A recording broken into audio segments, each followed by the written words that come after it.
Hello everyone, welcome back to Penbox India channel. This is your Lakshmi.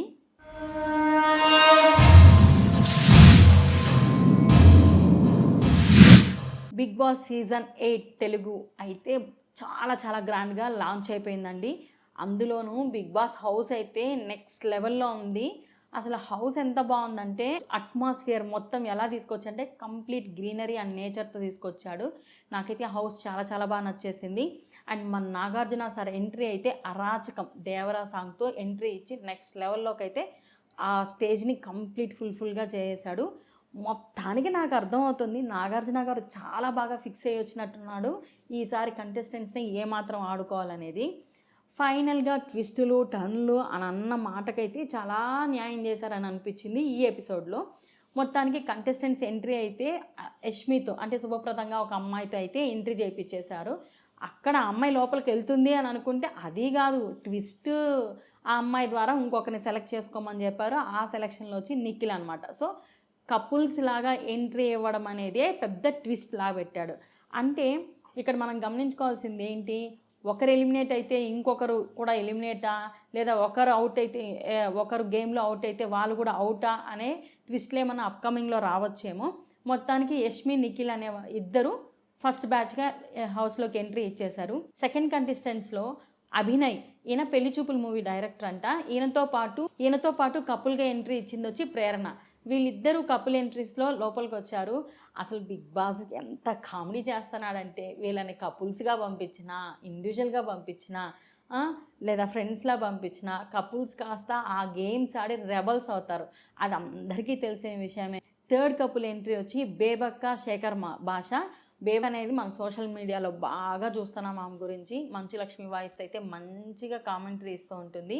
చూద్దాం అక్కడికి వెళ్ళాక comedy ఎంత పండిస్తుందో. శేఖర్ భాష ఆర్జే శేఖర్ భాష మనం చిన్నప్పటి నుంచి చూస్తూ ఉన్నాం. ఈయన కొంచెం యాంగర్ పర్సనాలిటీ. అక్కడికి వెళ్ళాక ఆయన ఎలా గేమ్ ఆడతాడనేది పెద్ద క్వశ్చన్ మార్కే. వీళ్ళైతే కపుల్గా అయితే ఎంట్రీ ఇచ్చేశారు. నెక్స్ట్ వచ్చి నైనిక మనకు చాలా బాగా తెలుసు. డీలో ఆల్రెడీ తను పార్టిసిపెంట్ అయ్యి విన్ను కూడా అయింది.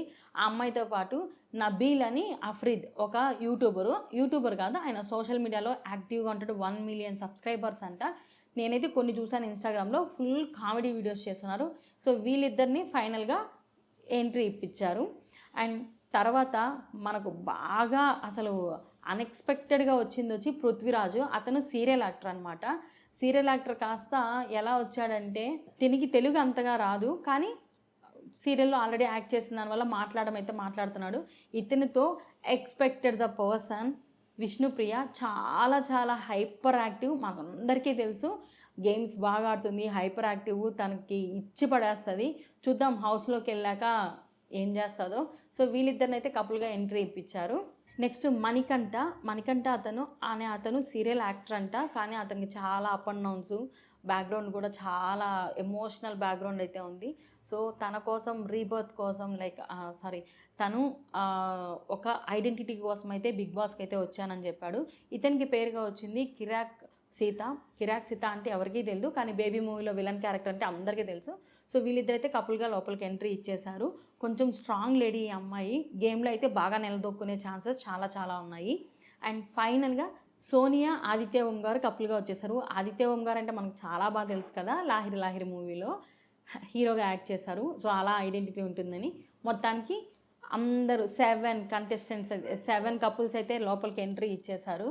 వీళ్ళకుంది స్వామి. నెక్స్ట్ చూడాలి ఎలా మారుస్తాడో బిగ్ బాస్ వీళ్ళని. కపుల్స్ రెబల్స్ అవుతారు, రెబల్స్ విలన్స్ అవుతారు, ఏదన్నా జరగచ్చు. సో ఇందులో వచ్చిన వాళ్ళలో వీళ్ళు పక్కా సూపర్ కంటెస్టెంట్స్ అని మీకు అనిపించిన వాళ్ళు ఎవరో కమెంట్ బాక్స్లో కమెంట్ చేయండి.